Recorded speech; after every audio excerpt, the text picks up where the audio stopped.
Good morning to our dear panelists and to our advisor, Ms. Clara Vitina Borromeo. I am Cyril A. Castañares. I am second year studying Bachelor of Elementary Education.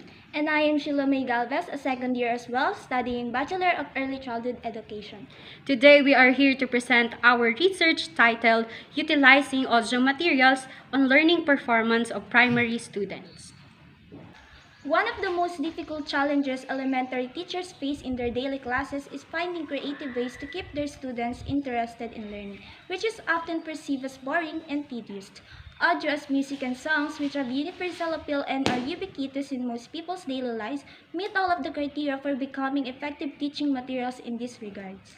According to Crickett's Year 2015, several authors point out that music and songs can facilitate the long-term retention of words, phrases, and formalic sequences that learners need to memorize.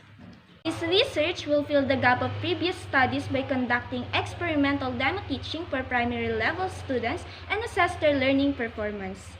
The purpose of this research is to determine the effectiveness of utilizing audio learning materials on the learning performance of primary level students, specifically grade 3 pupils in the Filipino subject at St. Francis of Assisi College, BACOOR campus. Moreover, this study may benefit educators, curriculum developers, school administrators, parents, and primary students themselves. To learn more about this study, the researchers review relevant literature and scholastic studies. This study is supported by foreign literatures and studies. On audio learning materials, as stated by Chuang, year 2016, lyrics and songs are optimal language input because the input chunks provided are manageable for beginning learners, blending rhythm, stress, rhymes, intonation, vocabulary, and sentence patterns. The researchers further stated that songs aid motivation and help learners develop a love for language learning. And according to Sonic and Pidgeot, year 2016, students motivated in this way are imaginative, creative, and eager to learn and succeed. On utilizing audio learning materials, another way to utilize music in a classroom is to incorporate it into lesson plans. Recent studies have shown that incorporating music into lesson plans can help to enhance learning and engagement in the classroom. According to Refidi and Voyle, 2019, found that incorporating music into lesson plans can help to improve students' motivations and academic achievements. On the impact of audio learning materials on the learning performance of students, music can be used either in audio or video format. While audio recordings are more readily available, music videos provide contextual information and can activate students' background knowledge, thereby enhancing comprehension. As stated by Maroon 2018, teachers can explore their multimodal features including music, lyrics, and moving images, and their multi-layered meanings to increase students' linguistic and cultural competency. In theoretical framework, this study is centered on Richard Mayer cognitive theory of multimedia learning. As stated by Mayer 2014, the fundamental hypothesis underlying research on multimedia learning is that multimedia instructional messages that are designed in light of how the human minds work are more likely to lead to meaningful learning than those that are not so designed. Conceptual framework, the researchers will conduct an experimental demo teaching using audio learning materials to determine the effectiveness of learning materials on the learning performance of primary level students. In order for learners to develop a positive attitude toward their subject, the activities and the atmosphere in the classroom should be both enjoyable and interesting. And according to M. Mott's year 2016, the reasons for using music and songs are obvious. A pleasant change from book-based teaching, a common interest among students and teachers, and an excellent medium for the presentation of lessons. Research problem and hypothesis. The aim of this research is to determine the effectiveness of utilizing audio learning materials on the learning performance of primary level students, specifically grade 3 pupils, in the Filipino subject at St. Francis of Assisi College, BACOOR campus. This research seeks answer to the following questions. Number 1. What is the effect of utilizing audio learning materials on the learning performance of the students? Objective: to determine the effect of utilizing audio learning materials on the learning performance of the students. Data collection, method, experimental demo teaching, respondents, primary students. Number 2, is there a significant difference in the pretest and post-test of the respondents after utilizing the audio learning materials?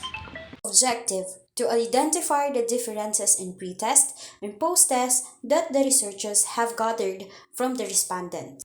Data collection, method, experimental demo teaching, respondents, primary students. And number 3, based on the result, what is the recommended multimedia enhanced curriculum? Objective, to determine the recommended multimedia enhanced curriculum based on the results. Data collection, method, experimental demo teaching, respondents, primary students. The hypothesis of the study is expressed as follows. Hypothesis number 1. There is a significant differences in pre-test and post-test scores among students who utilize audio learning materials compared to those who did not utilize audio learning materials. Hypothesis number 2. Students who utilize audio learning materials will show a greater improvement in post-test scores compared to students who did not utilize audio learning materials. The researchers will use the quantitative experimental method to determine whether audio learning material will be effective as a teaching tool for primary students. To know whether employing audio learning materials in the classroom will be beneficial and to assess the learning performance of primary level students while utilizing audio learning materials. It is aimed to establish cause and effect relationship between variables by minimizing the potential for bias and confound variables. Hence, the researcher will conduct the demo teaching in grade 3 students in their Filipino subjects with the following topics: pandiwa, pangalan, panguri, at panghalip using an audio learning material.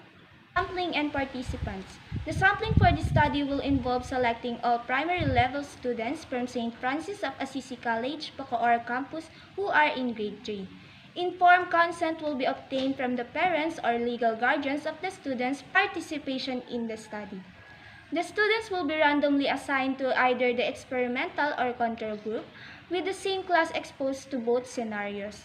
The experimental group will receive instructions on pandiwa, pangalan, panguri, at panghalip using audio learning materials, while the control group will receive instruction using traditional methods. Both phases will be taught by the researchers. To determine the effectiveness of using audio learning materials on the learning performance of primary level students in St. Francis of Assisi College, BACOOR campus, several instruments will be used. A pre-test and post-test will be administered to both the experimental and control groups to measure their initial knowledge of pandiwa, pangalan, panguri, at panghalip and their learning outcomes after the intervention respectively. The audio learning materials will be developed by the researcher and will cover the topics of pandiwa, pangalan, panguri, at panghalip. Traditional instructional materials in the form of textbooks and handouts will be used as the control group's method of instruction. To conduct this study on the effectiveness of audio learning materials on primary level students, several data gathering procedures will be utilized. The study will be conducted with the permission of the school administration and the parents or guardians of the participants. The participants will be informed about the purpose of the study, the procedures involved, and the confidentiality of their responses. Firstly, parental consent will be obtained for each participant. In addition, permission will be sought from the school administration to conduct the study within the school premises. The scores of the participants will be reviewed to obtain information in learning pandiwa, pangalan, panguri, at panghalip before and after the intervention. After the data gathering procedure, the researchers will then proceed to the data analysis. The following statistical methods and measures will be utilized to facilitate clear interpretation of the data. Independent t-tests will be used to find out if there is a significant difference in the learning performance between the experimental and control groups in terms of pre-test and post-test of the primary level students. That's all. Thank you. Thank you for listening, our dear panelists, and to our research advisor, Ms. Clara Vitina Borromeo.